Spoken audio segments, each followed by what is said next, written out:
Assalamualaikum warahmatullahi wabarakatuh. Pemirsa, bertemu kembali di konten Kandang Domba Saung Tani, konten edukasi. Konten kali ini saya menyampaikan tentang cara sederhana memilih petetan super ya. Apa itu petet super, petet bagus lah gitu. Jadi yang nanti bakalannya akan bagus. Ini ada contohnya, ini satu ya yang di depan ini, dan kemudian dua ini nih contohnya. Dari mana melihat petet itu akan disebut super atau bagus begitu?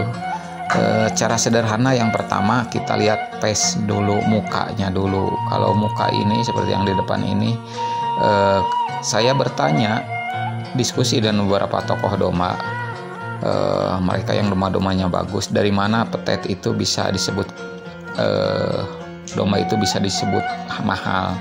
Pertama dilihat dari face dulu seperti ini ya, dari muka dulu. Mukanya nyari tidak ya. Nyari di sini adalah mukanya itu ideal, kasep, ganteng tuh.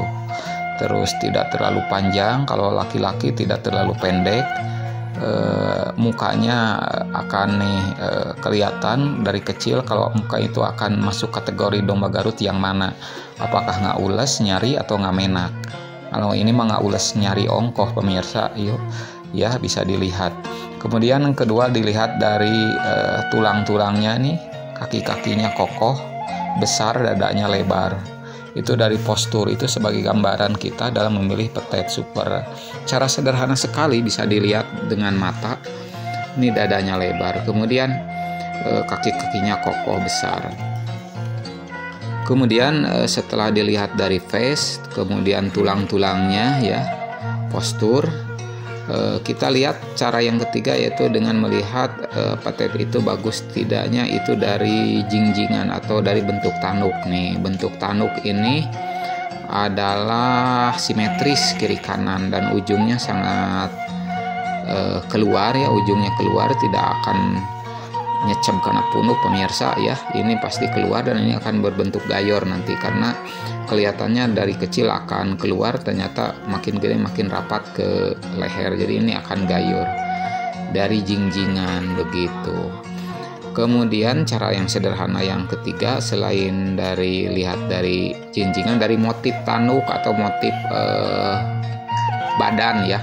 Ini putih sangat disukai, tapi harus ada motif atau corak, dan coraknya ada di tanduk ya.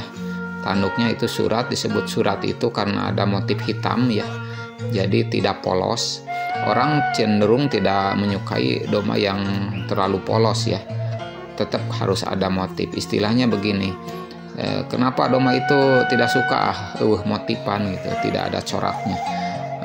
Makanya seperti riben, surat, kemudian blaze itu lebih disukai, sambung ya, banyak yang menyukainya. Itu cara sederhana saja. Kemudian yang terakhir adalah bagaimana tanduk itu keluarnya, apakah basah atau tidak. Basah di sini cepat pertumbuhan tanduknya atau tidak. Karena apa? Karena ada tanduk yang keluarnya lama sekali, keri ya. Itu faktornya adalah genetik terutama. Bisa berbentuk tanduk setengah burung, bahkan tanduk burung ya begitu.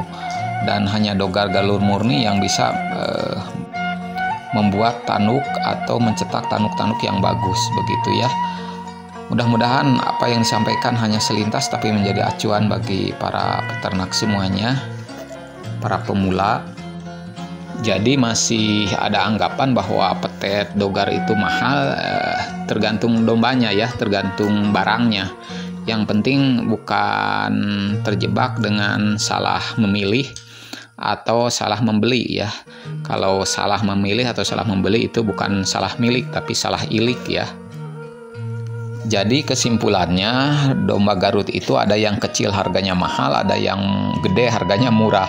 Jadi tidak, ukurannya bukan daging tapi nilai seni. Di sana terkandung nilai-nilai seni, bagaimana Allah menciptakan makhluknya yang menunjukkan kemahaannya Sang Pencipta begitu ya, sehingga nilainya mahal. Dan ini tidak terulang, jarang domba yang sama, hanya mirip-mirip saja. Demikian, semoga menjadi bermanfaat bagi pemula yang cukup selintas melihat dari mana domba itu bagus atau tidak ya, petet itu bagus atau tidak. Salam ngarit, salam beternak, bangga jadi peternak. Semangat terus, jangan patah semangat. Harus tetap semangat. Wassalamualaikum warahmatullahi wabarakatuh.